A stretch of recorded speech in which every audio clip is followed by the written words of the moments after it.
আমরা অধ্যায়ে রিডার নামক একটি ইন্টারঅ্যাক্টিভ প্রজেক্ট তৈরি করব, যেটিতে আমাদের বেশ কিছু এজেন্ট থাকবে, অর্থাৎ মাইক্রোসফট কর্পোরেশনের তৈরি করা বেশ কিছু ক্যারেক্টার থাকবে, যেটি আমাদের লিখে দেওয়া যে কোনো টেক্সটকে পড়ে শোনাতে পারবে। তো আমরা প্র্যাকটিক্যালি বিষয়টি দেখি। আমরা স্টার্ট বাটনে ক্লিক করছি প্রজেক্টটি রান করানোর জন্য। আমরা লক্ষ্য করছি যে প্রজেক্টটি রান হলো এবং প্রজেক্টটি রান হওয়ার সাথে সাথে একটি ক্যারেক্টার অর্থাৎ একটি টিএ পাখি আমাদের স্ক্রিনে এসে বসে গেল। তো মূলত এই টিএ পাখিটি আমরা এখানে এই টেক্সট বক্সে যা লিখে দিব, টিএ পাখিটি তাই পড়ে শোনাতে পারবে। আমরা লিখছি, হ্যালো, হাউ আর ইউ।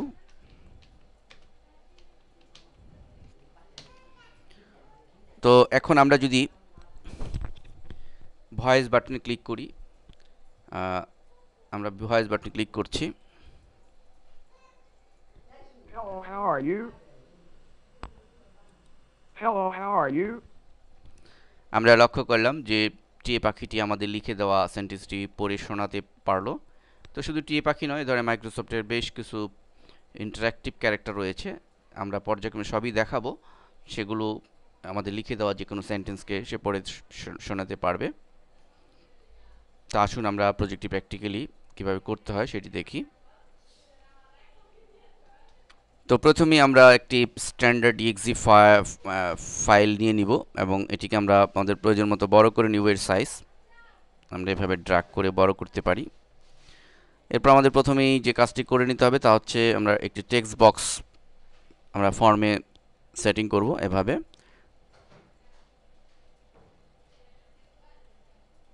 এরপর আমরা একটি লেবেল আমরা সেট করব এবং একটি কমান্ড বাটন আমরা নিচে সেটিং করব।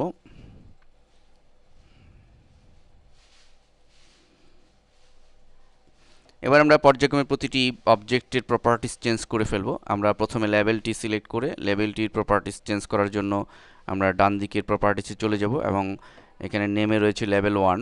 আমরা এটি ঠিকই যা রয়েছে তাই রাখব। আমরা শুধু এর ক্যাপশনটি চেঞ্জ করব। আমরা এখানে লেভেল 1 মুছে দিয়ে ক্যাপশনের আমরা লিখব টাইপ হিয়ার, অর্থাৎ আমরা এখানে যা লিখব আমরা লক্ষ্য করছি যে আমাদের লেবেলে চলে এসছে, আমাদের তাই এখানে আমরা দেখা যাবে। এবং এটিকে ফরম্যাটিং করার জন্য, বড় ছোট ইত্যাদি করার জন্য আমরা প্রথমে এর অ্যালাইনমেন্ট চেঞ্জ করব। অ্যালাইনমেন্টে ক্লিক করে এখানে ক্লিক করে আমরা সেন্টারে ক্লিক করব, তাহলে আমাদের লেখাটি সেন্টার হয়ে যাবে। এবং নিচে ফন্টে ইলিপস বাটনে ক্লিক করে আমরা ফন্টটিকে চেঞ্জ করব। আমরা ফন্টটি এরিয়াল দিয়ে দিচ্ছি এবং বোল্ড প্লাস আমরা সাইজ 14 দিচ্ছি। লেখাটি কিন্তু আমাদের বড় হয়েছে এবং আমরা এর কালার চেঞ্জ করার জন্য নিচে ক্লিক করে আমরা এর কালার চেঞ্জ করে দিতে পারি। আমরা প্যালেটে ক্লিক করছি, আমরা যে কোনো একটি কালার দিয়ে দিতে পারি। সেকেন্ড হচ্ছে আমাদের টেক্সট বক্সের প্রপার্টিস। এখানে টেক্সট বক্সের প্রথমেই নেমের জায়গায় টেক্সট 1 রয়েছে, এটি আমরা চেঞ্জ করব না। আমাদের মনে রাখতে হবে যে এটি হচ্ছে টেক্সট বক্সের নাম এবং এই যে নামে আমরা টেক্সট বক্সে চিনতে পারবো। আমরা যখন কোডিং করব ভিজুয়াল বেসিকে, কোডিং করার ক্ষেত্রে কিন্তু এটা অত্যন্ত গুরুত্বপূর্ণ যে আমাদের এই টেক্সট বক্সকে কী নামে আমরা চিনব সেটি কিন্তু এখানে সেটি ডিফাইন করে দিতে হবে, নতুবা যেটি রয়েছে সেটি আমাদের রাখতে হবে। টেক্সট 1 রয়েছে, অতএব আমাদের টেক্সট বক্সটির নাম হচ্ছে টেক্সট 1। আমরা অন্য নামও লিখে দিতে পারি। এরপর যেটি রয়েছে সেটা হচ্ছে টেক্সট বক্সের ভিতরে যে লেখাটি, আমরা যদি চাই নর্মালি এই ভিতরে লেখাটি থাকবে না, তো সেটির জন্য আমাদের নিচে চলে যেতে হবে।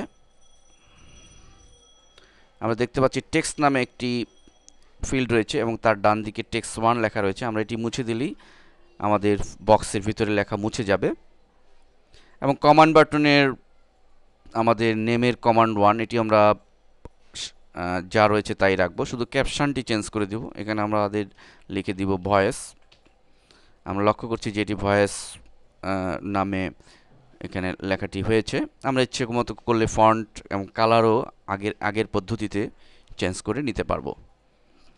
এভাবে আমরা আমাদের গেটারটিকে আমরা সাজিয়ে নিলাম, অর্থাৎ আমরা 3টি অবজেক্ট এখানে ইনসার্ট করলাম, লেভেল, টেক্সট বক্স এবং কমান্ড বাটন।